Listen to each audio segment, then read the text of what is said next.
আমি 6টার দিকে সংবাদ পাই যে আমার ভাইয়ের বুকে গুলি লেগেছে। আমি গিয়ে দেখি আমার ভাইয়ের ওর ভার্সিটির গাড়িতে রেখে দিয়েছে, আমার ভাইয়ের রক্তে ভিজে গেছে গাড়ির সিট। আজ সবাই গত 5ই আগস্ট আজকে 1 মাস অতিবাহিত হয়েছে। আমাদের দেশ নতুন করে স্বাধীন হয়েছে। সবাই বুক ভরে নিঃশ্বাস নিচ্ছেন, কিন্তু আমি বুক ভরে নিঃশ্বাস নিতে পারি না। আমার বুক ভারী হয়ে আসে। আমার একমাত্র ভাই এই দেশের জন্য শহীদ হয়েছে। যেদিন 5ই আগস্ট দেশ স্বাধীন হয়েছে সেদিন সবাই খুব আনন্দ নিয়ে গণভবনের দিকে রওনা দিয়েছে। সবাই খুব উচ্ছ্বাস করছিল, সবাই লাইভে আসছিল। আমার ফ্রেন্ডের যারা অনেকে দেখছিলাম সবাই লাইভে চলে আসছে, খুব উচ্ছ্বাস নিয়ে গণভবনের দিকে রওনা দিচ্ছে। কিন্তু আমি খুব আতঙ্কিত ছিলাম, কারণ আমার ভাই ততক্ষণে পোস্ট করেছে ফেসবুকে।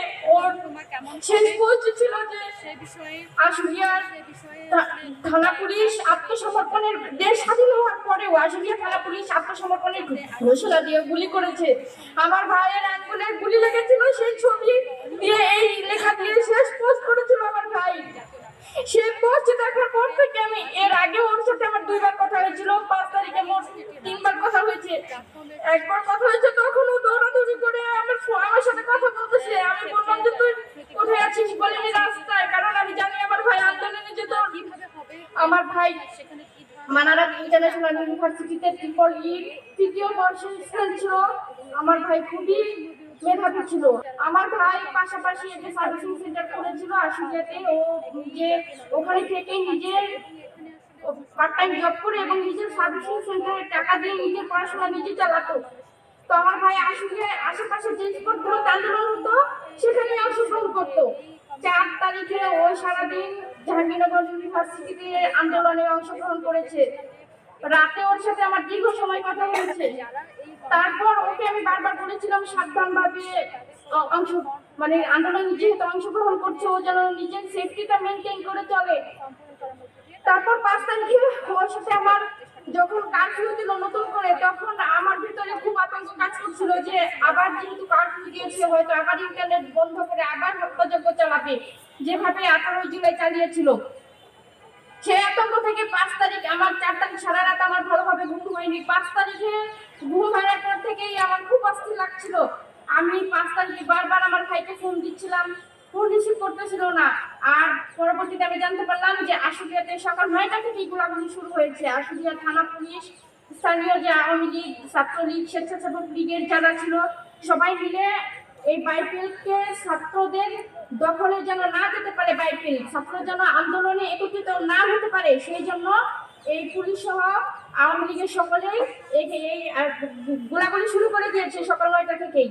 আমার সাথে যখন কথা হয় আমার ভাইয়ের, তখন জানালো যে ও রাস্তায়। আমি বললাম লোকেশন কোথায়, বললো বাইফিল্ডে। আমি বললাম পরিস্থিতি কি, বলে গোলাগুলি হচ্ছে। আমি বললাম একটু সরে যা তুই, বলে ভাগ্যে যা আছে তাই হবে। আমার ভাই এই স্বৈরাচারের বিরুদ্ধে আন্দোলন করে ওকে পদত্যাগ করা এবং এই দেশকে মুক্ত করা ছাড়া সেই আন্দোলন থেকে সরে যাওয়া, এটা কোনোভাবেই ওর পক্ষে সম্ভব ছিল না। এই দেশকে মুক্ত করার ব্রত নিয়ে ওর জীবন বাজি রেখে এই আন্দোলনে অংশগ্রহণ করেছিল। সর্বশেষ আমার ভাই যখন স্ট্যাটাস দেয়, তারপরে অনেকবার ফোন দিই, সর্বশেষ আমার ভাই 4টা 13টা আমার ফোন রিসিভ করেছে। 8 সেকেন্ড কথা হয়েছে, শুধু বলেছে আমি বলেছি বিস্তারিত জানা, বলেছে আমি ঠিক আছি, বারবার ফোন দিস না। তারপর আমি 6টার দিকে সংবাদ পাই যে আমার ভাইয়ের বুকে গুলি লেগেছে। ও হাবিব হসপিটালে নিয়েছে, ওকে মৃত অবস্থায় আছে। আমাকে চলে যাওয়ার জন্য দ্রুত আমার ভাইকে রাত্রে আমরা এখানে গাড়ি পাচ্ছিলাম না, সব বন্ধ ছিল। রাত্রে আমি 11টার দিকে পৌঁছাই, ওকে আমরা পৌঁছানোর আগেই ওর ভার্সিটি থেকে নিয়ে যায়, কারণ হাবিব হসপিটালে এত পরিমাণ মৃতদেহ ছিল এবং আহতের সংখ্যা ছিল যে আমাদের ফোন দিয়ে বারবার তাড়া দিচ্ছিল যে লাশ রাখার জায়গা নেই, আপনারা দ্রুত নিয়ে যান, এখানে লাশ এবং আহতের সংখ্যা এত বেশি যে রাখার জায়গা নেই। আমরা যাওয়ার আগে ওর ভার্সিটি থেকে ওকে নিয়ে যাই। আমি গিয়ে দেখি আমার ভাইয়ের ওর ভার্সিটির গাড়িতে রেখে দিয়েছে, আমার ভাইয়ের রক্তে ভিজে গেছে গাড়ির সিট। আমার ভাইয়ের নেগেটিভ রক্ত ছিল, রেড গ্রুপ ছিল। আমার ভাই রক্ত ঝরে শেষ হয়ে গেছে। আমার ভাই বুকে গুলি করেছিল, একটা গুলি আমার ভাই সব রক্ত শেষ করে দিয়েছে। আমার ভাই সহ যত শহীদ হয়েছে, যত ছাত্র এবং জনতা শহীদ হয়েছে, ওরা যে বাংলাদেশের স্বপ্ন থেকে শহীদ হয়েছে, ওরা তো শহীদ হয়েই গেল। সেই বাংলাদেশ তো পড়ে আছে। সেই শেখ হাসিনা তো দেশ ত্যাগ করে নিজের জীবন বাঁচিয়েছে, কিন্তু এই বাংলাদেশে তার সেটা পড়ে গেছে। তার সব তার মনের মতো সবাইকে সে সব জায়গায়, প্রশাসন থেকে শুরু করে সব জায়গায় সেটা করে দিয়ে গেছে। এই বাংলাদেশের অনেক সংস্কার প্রয়োজন, অনেক পুনর্গঠন প্রয়োজন। আমি আমার ভাইয়ের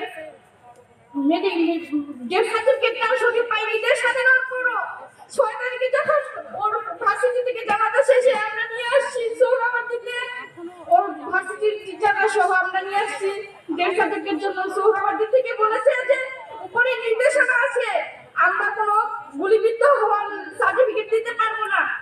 এটা আমাদের আগের যে রেজিস্টার ছিল সেটা ডিবিএ এসে নিয়ে গেছে। এই যে দেশ স্বাধীন হয়েছে 5 তারিখে, 6 তারিখে তারা বলছে যে উপরে নির্দেশনা আছে।